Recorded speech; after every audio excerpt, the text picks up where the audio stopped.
നമ്മുടെ കുട്ടികൾക്ക് ചിലപ്പോൾ ഒട്ടും അടങ്ങിയിരിക്കാതിരിക്കുക, ശ്രദ്ധക്കുറവ്, കുറേ സമയം ഒരു കാര്യത്തിലേക്ക് ശ്രദ്ധിക്കാൻ കഴിയാതിരിക്കുക തുടങ്ങിയവ ഉണ്ടാവാറുണ്ട്. ഇത് പലപ്പോഴും ADHD അഥവാ attention deficit hyper activity disorder എന്ന അവസ്ഥ ആയിരിക്കും. ADHD ഉള്ള കുട്ടികൾക്ക് ഒരു സ്ഥലത്ത് അടങ്ങിയിരിക്കാൻ ബുദ്ധിമുട്ട് അനുഭവപ്പെടാം. സ്കൂളിൽ ടീച്ചർ പറയുന്നത് കൂടുതൽ സമയം ശ്രദ്ധിക്കാൻ കഴിയാതെ വരാം. പഠനത്തിൽ ശ്രദ്ധ കുറയാം. ചില കുട്ടികൾ വളരെയധികം സംസാരിക്കുകയും ഒന്നും ചിന്തിക്കാതെ പെട്ടെന്ന് പ്രവർത്തിക്കുകയും ചെയ്യാം.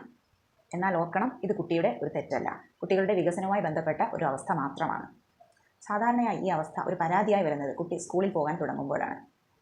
ഒരു പ്രോബ്ലം ചൈൽഡ് അല്ലെങ്കിൽ ക്ലാസ്സിലെ ഒരു പ്രശ്നക്കാരൻ, ഇങ്ങനെ ഒരു പരാതിയായിരിക്കും മാതാപിതാക്കൾക്ക് സ്കൂളിലെ ക്ലാസ് ടീച്ചറിൽ നിന്നും കിട്ടുന്നത്.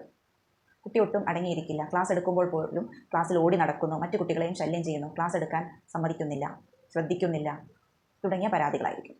മാതാപിതാക്കൾ പറയുന്നത് പൊട്ടിത്തെറിച്ച് കുരുത്തക്കേടുള്ള ഒരു കുട്ടി ഒട്ടും അടങ്ങിയിരിക്കില്ല, ബെഡിലും നിലത്തും എപ്പോഴും കുത്തിമറിഞ്ഞും ജനലിലും അവിടെയും ഇവിടെയും പിടിച്ചും കുത്തിപ്പിടിച്ച് കയറിയും സാധനങ്ങൾ എറിഞ്ഞും നശിപ്പിച്ചും വീട്ടിൽ ബഹളവുമായും നടക്കുന്ന ഒരു കുട്ടി. ഇത് കുട്ടിയുടെ ഒരു രോഗാവസ്ഥയൊന്നുമല്ല, അവരുടെ വികസനവുമായി ബന്ധപ്പെട്ടുള്ള ഒരു അവസ്ഥ മാത്രമാണ്. സമയത്ത് തിരിച്ചറിഞ്ഞ് കുട്ടികൾക്ക് ശരിയായ കൗൺസിലിംഗ്, പെരുമാറ്റ പരിശീലനം, ജീവിതശൈലി മാറ്റങ്ങൾ തുടങ്ങിയവ വഴി ഇവരെ നേരായ വഴിയിലേക്ക് കൊണ്ടുവരാൻ കഴിയും. കുട്ടികൾക്ക് ഇത്തരത്തിലുള്ള ലക്ഷണങ്ങൾ തുടർച്ചയായി കാണുന്നെങ്കിൽ ഒരു ഡോക്ടറുടെ സേവനം തേടേണ്ടതാണ്.